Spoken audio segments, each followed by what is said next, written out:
Welcome to part 3 of what a 1,000-year-old manuscript has to say about the Crusaders. As promised in the previous episode of this series, we will look at what Michael the Great had to say about the Crusader Joscelin II. That is the knight that refused to follow the orders of his father during battle. I will also talk with Professor Carole about the famous Saladin, who was in many ways an exceptional warrior, and he defeated the Crusaders. And finally, if you're looking for advice on which books to read about the Crusaders, then you are in for a treat, because Carole shares with us a list of books that she would recommend. Welcome back to Bold Books and Bones.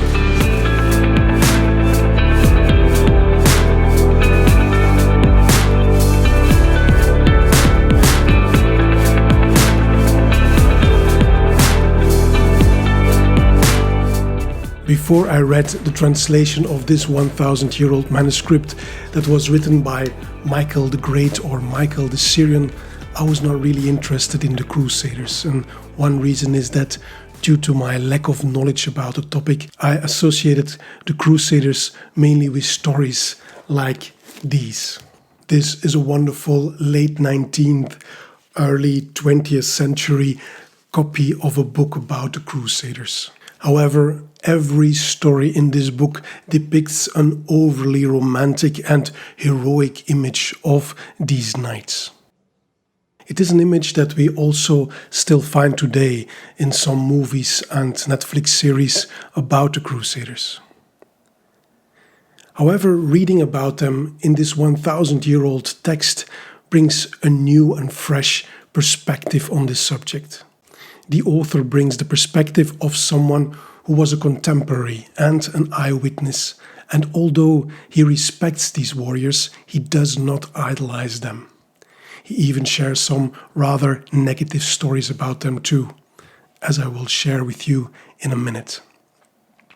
I'm very grateful to Carole, who was so kind to help me in better understanding what Michael the Great had to say about the Crusaders. I hope you enjoy the continuation of our conversation, and if you like this episode, then please check out the previous episodes via the playlist on this channel that is called The Chronicle of Michael the Great. I will start now with asking Carole about what Michael the Great had to say about Joscelin II. Here we go. Talking about Joscelin,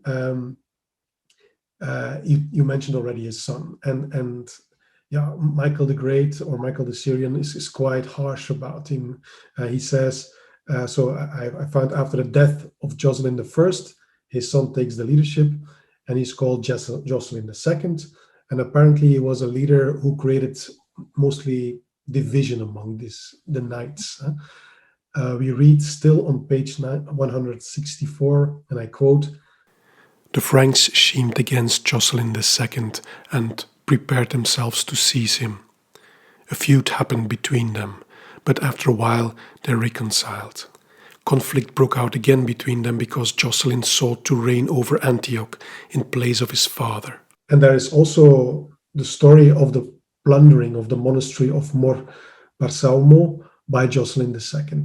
And we read on page 270, and I quote, "Some Franks who were with him from among the frères, the brothers, seeing this, said to him, 'We came with you for the war against the Turks and to help the Christians, but not for the pillaging of churches and monasteries.'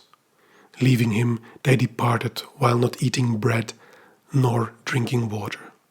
As for the wretched one, because God deserted him and he was blind of eye and soul, he did not understand, because his fall was near. The whole day of Saturday he remained plundering, gathering, and taking away everything that he was able to carry."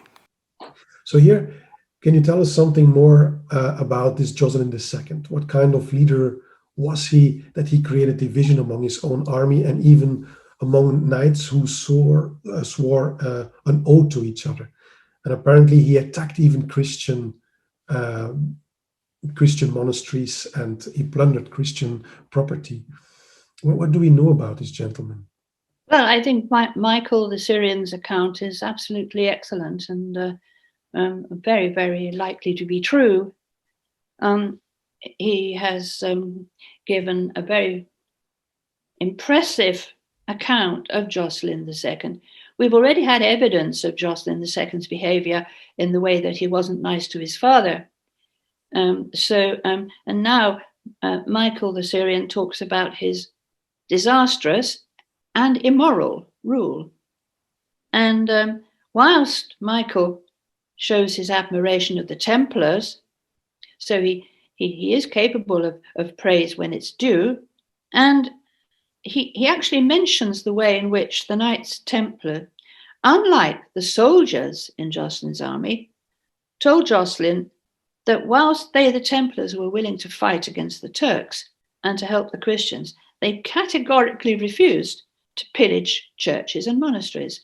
So there again, this is a piece of information that isn't really talked about much in the other sources, but Michael has given us this very interesting and, it's a negative view of one of the great, or one of the supposedly great Crusader leaders, Joscelin II. So bravo to Michael. Yeah. Always says good things about the Templars, of course. Mm-hmm. He admires them greatly. But this is an example where it's totally valid that he did praise them. Yeah, very nice. I have, along the book of Michael the Syrian, I have the feeling that this gentleman really wanted to tell quite objective information. I read some other chronicles, like the Nuremberg Chronicle and so on, and sometimes I feel a bit like they tell the story so that it sells better. But for Michael the Syrian, you see really in the way he writes, the effort that he does to bring a quite neutral, quite objective description of what he sees, and also citing the sources sometimes when he didn't see it by himself. He said, I heard from who, and I only include it because several people wrote about it. I have the feeling he does really his best to transfer information and to the future, to say, you have to know this. This is what actually happened. That's very true. He gives you the impression that he's trying to be neutral on matters, you know? I mean, when the Turks come pouring in, another Eastern Christian writer, Matthew of Edessa, is terribly rude about the Turkish army. I don't find it likely that Michael would have said that when the Turkish army was coming, you could smell them from 3 days away. Yeah. That's just playing to the gallery in terms of making pejorative comments. Of course, no, the people who lived in the Holy Land and Syria didn't want the Turks to come in, but Michael describes it in a dispassionate manner. Yes. Well, so few books on the Crusades give Michael the Syrian enough attention, and that, of course, will change once this once more people know about Michael and his contribution to understanding the contemporary situation.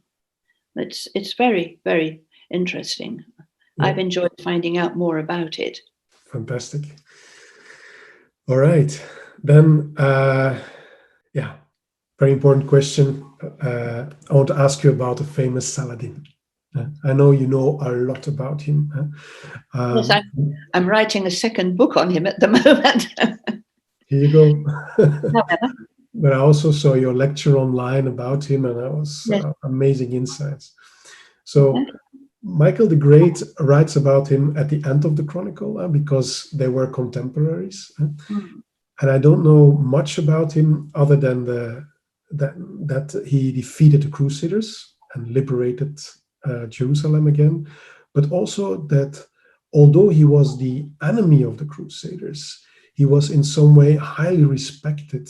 Even centuries later, I remember from your lecture that Dante writes in quite positive terms about him. So there is this legend that starts to, this reputation that keeps on evolving positively, apparently, through the ages. So could you help me to better have a better basic understanding about who was Saladin actually?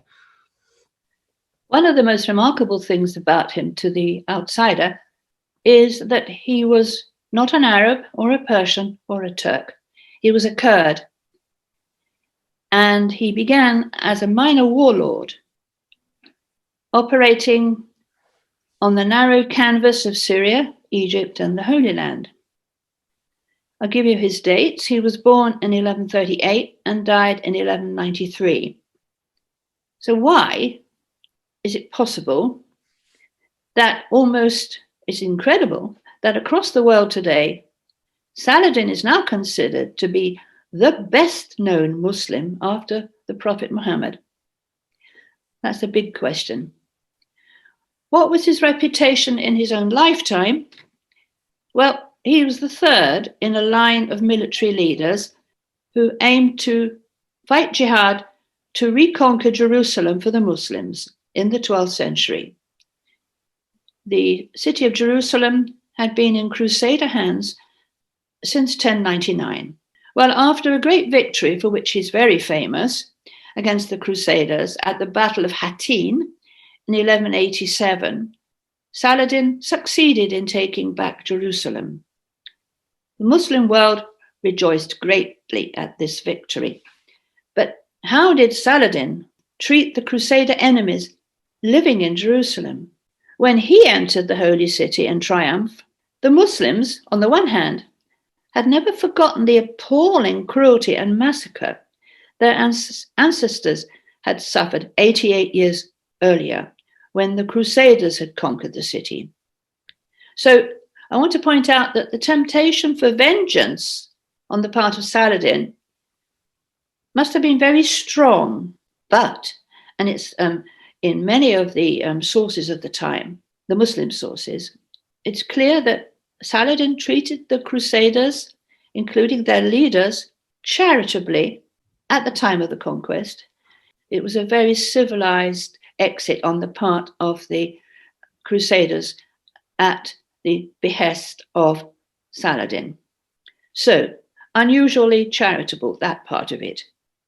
And as you mentioned already, it's amazing to learn that very soon after the Third Crusade, Saladin's reputation entered European romance and legend. Within a single generation, he is depicted in 13th century European texts as a noble leader, a pivotal figure, a paradigm of chivalry because of his treatment in Jerusalem. So Saladin, the victorious Muslim leader who reconquered Jerusalem for Islam, was praised, believe it or not, for his generosity and magnanimity by none other than, you've mentioned Dante, Gibbon, and even Sir Walter Scott. So it's because of Europe that he became so famous. His reputation in the medieval Muslim world was not celebrated in the same way. It was only towards the end of the 19th century that Arab Christians read books about Saladin from Europe and spread the news of his fame. And then and there, the Muslims at that time were proud and began to realize the value of this hero of theirs. Whether he deserves it or not is another matter. But what's so strange is that it's Europe that was so impressed with him. There was a story about Saladin sending Richard some nice food and drink because he was ill as well. That was at the time of the Crusades itself. So, I mean, he had a generous side to him, Saladin. Mm-hmm. He's well known for giving out presents to people. There's a nice book by Jonathan Phillips about Saladin and gift giving, which is full of that kind of information.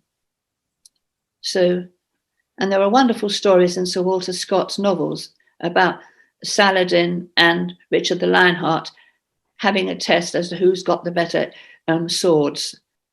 So that's worth reading as well in The Talisman, which is a very famous novel. Anyway, I'm afraid I could go on quite long about Saladin, so I'll stop there. Yeah, I also read your article about Saladin, and you mentioned Oh, the talisman. yes. Is that a novel or is that a true story? No, it's not. It's a No, novel. it's an entire fantasy. Sir Walter Scott never left Scotland. Okay, all right. So, last question from my side. You published many books and articles about the Crusaders. If I want to know more about this topic and I'm not yet familiar with this topic, which of your books should I read first? So, what would be your advice to the followers of the Bold Books and Bones channel? Well, first of all, I would suggest that your readers read any of the many wonderful books written from the Crusades side, from the Crusaders side. I mean, to go back a long way, Stephen Runciman's 3 volumes on the Crusades from the Crusader side is well worth reading. But amongst my many books, as you kindly say, there is only one which deals with the Crusades, and that is a very big book of 624 pages called The Crusades, Islamic Perspectives, because that had never really been done to that extent. People had started to think about the Muslim side of the Crusades, but my book was very detailed, and it's still selling.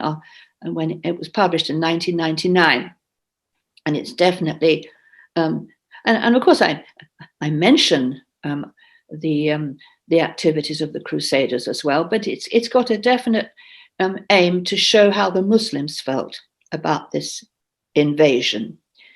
Now, I've also got a new book coming out with Edinburgh University Press, which is going to be entirely about it's going to produce all my chapters and articles that I've ever written on the Crusades. So that would be, I'm not trying to advertise it in advance, but that would be useful, and it won't be quite as expensive as my very large book.